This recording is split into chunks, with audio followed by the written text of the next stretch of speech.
예, 지금 김정은과 한반도 역사를 어떻게 바꿀 것인가입니다. 들어가기 전에 구독, 좋아요, 알람 눌러주세요.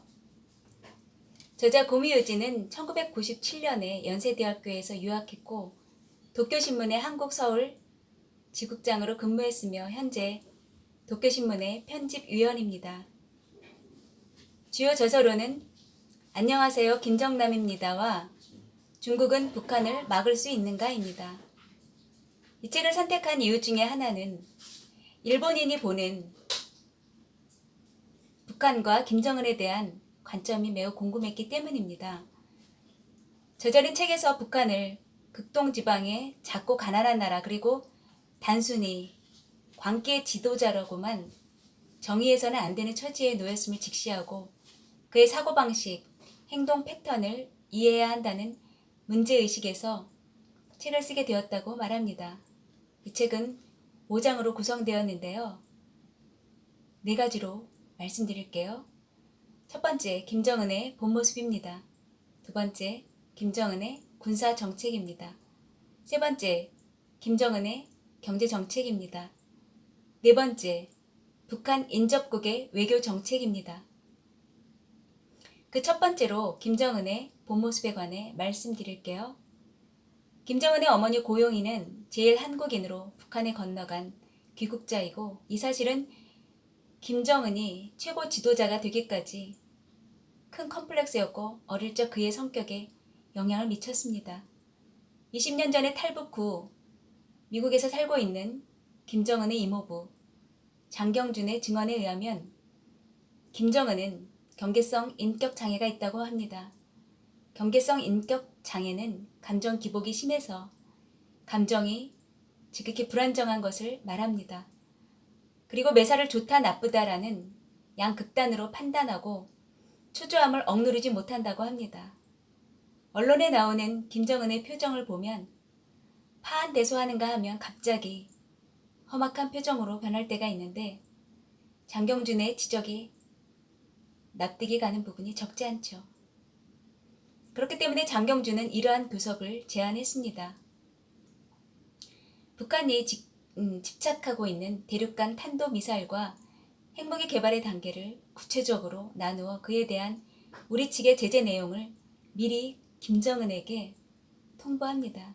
그리고 김정은의 반응에 따라서 대책을 착실하게 세우는 것이 중요하다고 말했습니다. 장경준은 또 힘으로 영문모를 압박을 가해오는 것은 경계성 인격 장애의 특징 중 하나이기 때문에 이것은 말하자면 분노 조절 과정이라고 할 수 있습니다. 핵무기를 사용해 한국과 일본 그리고 미국에 치명적인 손해를 끼치고 자신도 파멸의 길을 선택할 위험성이 있다고 강조한 바 있습니다.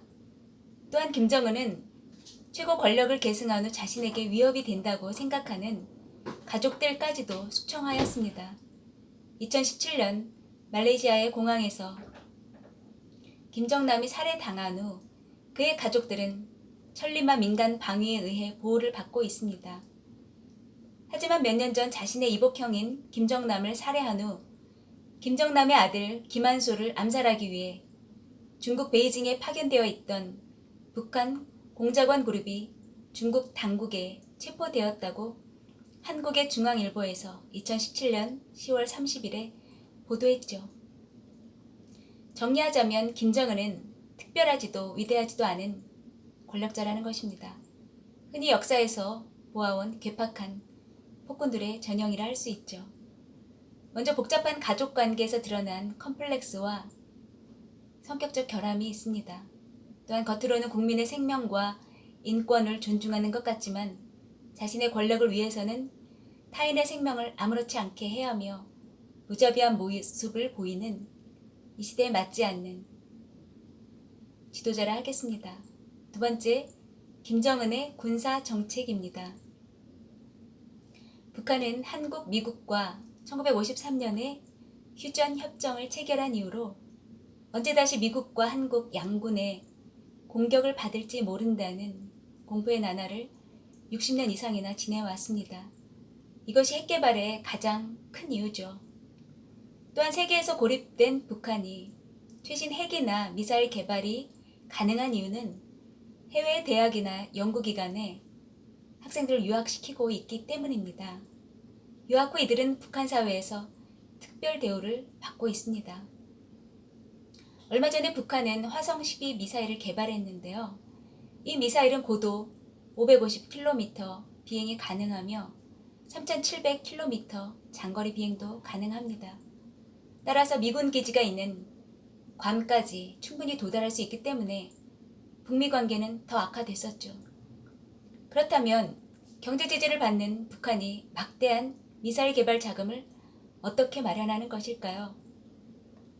이 자금은 개성공단을 통해 가능한 것입니다. 한국 정부는 이곳에서 근무한 북한 노동자의 임금이 핵과 장거리 미사일의 기술 개발에 투입되었다고 발표했습니다. 북한 노동자 1인당 월급은 150달러지만 당국의 착취에 의해 실제로 받는 것은 월 2달러입니다. 월급의 대부분이 조선 노동당에 상납되어 다른 외화와 함께 핵과 미사일 개발 등에 사용되고 있다고 우리 정부가 문제시했죠.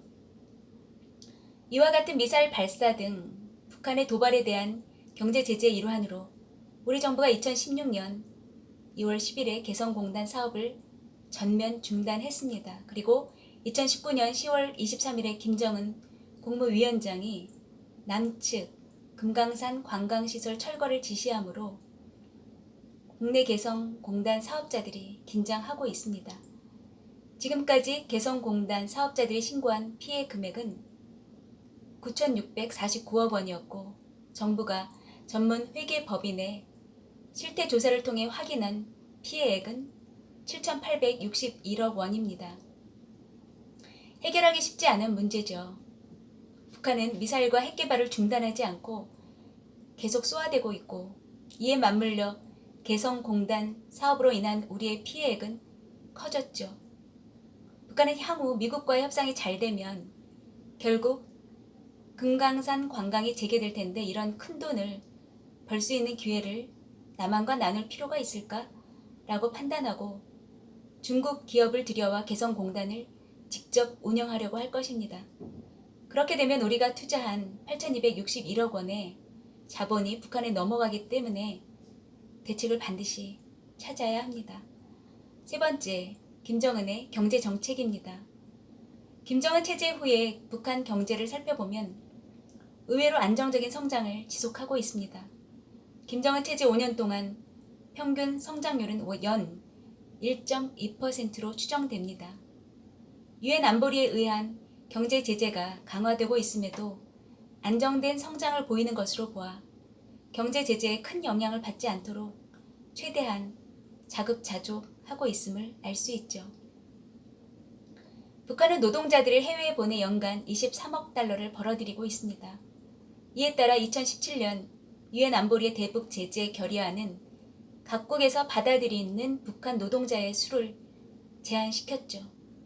그러나 북한은 이에 맞서는 방법으로 이집트 등 여러 나라에 로켓 수리탄을 수출하고 있으며 또 다른 자금원을 모색해왔죠. 현재 그들의 새로운 자금원은 해외의 은행 계좌와 비트코인 등의 가상 통화 시장을 해킹하는 것입니다. 그에 따른 구체적인 피해 사례가 세계 각국에서 보도되고 있습니다. 북한은 1990년대부터 해커를 양성해서 한국과 미국을 공격했습니다. 2009년 한국과 미국의 주요 국가기관에 대한 디도스 공격, 2013년에 발생한 한국 언론과 금융기관의 컴퓨터 네트워크 마비, 2014년에는 한국 기업 한국수력원자력을 사이버 공격했죠. 한편 해커 부대는 군사정보뿐 아니라 금융기관에서도 돈을 빼냅니다.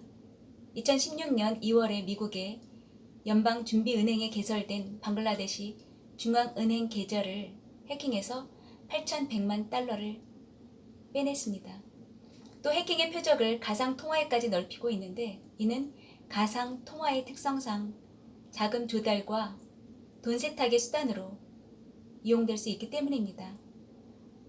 미국 사이버 보안업자 파이어아이가 2017년 9월 10일에 공표한 최신 보고서에 의하면 북한의 해커는 한국 내에서 운영 중인 가상화폐 거래소 및 관련 사이트에 대한 사이버 공격을 늘리고 있습니다. 사이버 공간에서 입수한 돈은 충성 자금이라는 명목으로 김정은 정권의 금고로 들어갑니다. 국제사회가 북한에 가하는 경제 제재가 강해질수록 해커 부대의 활동이 활발해질 것입니다. 유엔이 가하는 제재뿐 아니라 미국, 일본, 한국에서도 경제 제재를 가하고 있습니다. 북한의 경제적인 압박에 백기를 들고 핵 개발을 포기할 것이라고는 생각지 않지만 앞으로는 핵이나 미사일 실험을 자제하고 대화 노선으로 나올 것인지 대결 노선으로 나올 것인지 북한은 선택을 해야 하는 상황입니다. 과거 엄격한 경제 제재가 전쟁으로 발전한 경우가 있었죠. 일본도 관계국들이 결의한 ABCD 경제 제재로 인해 일본의 석유가 들어오지 않게 되자 제2차 세계대전 개전을 결의했습니다. 따라서 김정은이 무슨 말을 할지 어떤 행동을 취할지에 세계의 이목이 집중되고 있습니다. 각국의 경제 제재 조치에 대한 대응으로 북한은 아프리카 등지에 군기와 군수 물자 등을 비밀리에 수출하고 있으며 노동자를 파견해 외화벌이를 지속하고 있습니다. 또한 사이버 공간에서는 해킹을 통해 돈을 빼내고 있으며 백신 프로그램이 효과 없게 만들면서 사이버 공격 또한 감행하고 있습니다. 정부의 중요한 정보들이 새나가지 않도록 대책 마련과 함께 북한과 상생할 수 있는 장기적인 경제 정책이 필요합니다. 하지만 이는 핵 문제와 맞물려 있기 때문에 앞날을 예측하기가 어렵습니다. 네 번째, 북한 인접국의 외교 정책입니다. 실제로 미국이 북한을 선제 공격하는 일이 일어날까요? 현재 그 가능성은 낮습니다. 미국의 뉴욕타임즈는 2017년 3월 18일 트럼프 정권이 검토하고 있는 북한에 대한 선제 공격은 위험성이 크기 때문에 감행하지 않을 것이라고 보도한 바 있습니다. 하지만 이런 시나리오는 언제 바뀔지 모르죠. 북미 간 협상은 지난 2월 하노이 정상회담 결렬 이후 교착 상태에 있으며 양측은 6월 판문점에서 다시 만나 실무회담을 재개하기로 합의했지만 지난 10월 실무회담도 결렬되었습니다. 북한은 미국의 접근 방식 변경을 요구하고 있으며 전문가들은 북한이 지난 4월 제시한 연말 시한을 넘기면 내년부터 한반도의 군사적 긴장이 고조될 것으로 전망합니다. 북미 관계뿐 아니라 북중 관계도 악화됐었죠. 1992년에 중국이 한국과 국교를 수립한 후 북한은 핵개발에 몰두하게 됩니다. 시진핑 국가주석은 정권을 잡고 나서 북중 정상회담에 한 번도 나가지 않았습니다. 그 후 정상회담의 논의가 있었으나 흐지부지 됐죠. 반대로 시진핑이 국가주석에 취임하기 한 달 전에 핵실험을 하는 등 중국 측의 큰 행사에 맞추기라도 한 듯이 핵실험이나 탄도미사일을 발사해서 중국 측을 곤혹스럽게 했습니다. 중국과 가까웠던 김정은의 고모부 장성택의 숙청 이후 북중 관계는 더욱 얼어붙은 상태였으나 다시 한미일, 북중러의 연합을 형성하고 있으므로 판도는 변하고 있죠. 한편 일본의 입장은 어떨까요? 중국과 미국이 손을 잡고 김정은 체제를 억압하고 핵개발을 막기 위해 대화를 계속하고 있지만 일본은 북한 문제에서 홀로 남겨질 위험이 있기 때문에 한미일 노선을 취하고 있습니다. 또한 저자가 말하는 일본의 최선의 방법은 김정은의 어머니가 일본 태생이라는 것을 이용해 북한의 중추부와 연결고리를 만들어 그들의 움직임을 알아내야 한다고 말합니다. 기껏 생각해낸 것이 이미 오래전에 사망했고 정통 혈통이 아니므로 김정은이 이에 대한 큰 컴플렉스를 가지고 있는 김정은의 어머니 고용희를 통한 연결고리라는 말에 웃음이 나옵니다.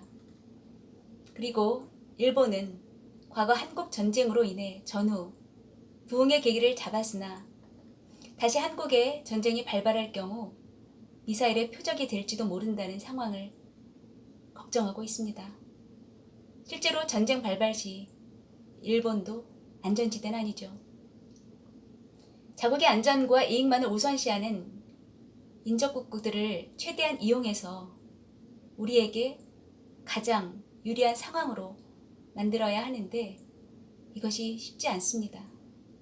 한반도 평화 정착이 이루어질 그날까지 정부와 국민이 힘을 모으고 이런 때일수록 당 이익만을 앞세우는 소인 정치를 하지 말아야 하겠습니다.